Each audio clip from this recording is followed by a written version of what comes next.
Sir ଙ୍କୁ follow କର।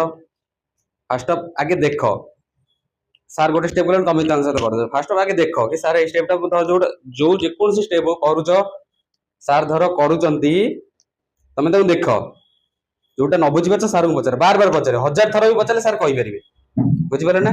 ଆଉ ଠକି ତମେ ପ୍ରାୟ ପିଲା ଅଛନ୍ତି ବହୁତ ଠକୁଛନ୍ତି, ନା ତ କହିବିନି କିନ୍ତୁ ପ୍ରାୟ ପିଲା ଅଛନ୍ତି ବହୁତ ଠକୁଛନ୍ତି ହେଲା। ତେଣୁକରି କ୍ଲିୟର କରିବା ପାଇଁ ଚେଷ୍ଟା କର ଯେକୌଣସି ଜିନିଷ, ଯେକୌଣସି ଷ୍ଟେପ୍ ହଉ କି ସାର୍ ଏଇ ଷ୍ଟେପ୍ ଟା କେମିତି କଲେ ମୁଁ ଜାଣିପାରିଲିନି, डायरेक्ट ସେଇଠି ରଖିଦବ କି ସାର୍ ଏଇ ଷ୍ଟେପ୍ ଟା କେମିତି କଲେ ମୁଁ ଜାଣିପାରିଲିନି। ସାର୍ ନିଶ୍ଚିତ ତମକୁ କହିବେ। ମୁଁ ହୁଏ ମିଞ୍ଜୁ ସାର୍ ହୁଅନ୍ତୁ, ରେଣ୍ଟୁ ସାର୍ ହୁଅନ୍ତୁ, ଯେକୌଣସି ଭଜନ ହଉ, ଓଡିଶୀ ହଉ, ବୁଝିପାରିଲ ନା, କି ୱାର୍କଆଉଟ୍ ହଉ, ମଡର୍ନ ହଉ, ବୁଝିପାରିଲ ନା, ଯେକୌଣସି ଏକ୍ସରସାଇଜ বা ଯେକୌଣସି ଷ୍ଟେପ୍ ଯୋଉଟା ନ ବୁଝିପାରୁଛ ଡାଇରେକ୍ଟ ସାର୍ ଙ୍କୁ ପଚାରିବ କି ସାର୍ ଏଇ ଷ୍ଟେପ୍ ଟା କେମିତି କଲେ, କି ଏଇ ଷ୍ଟେପ୍ ଟା କେମିତି ମୋର ହଉନି, ଏଇ ଷ୍ଟେପ୍ ଟା କେମିତି କଲେ ହବ।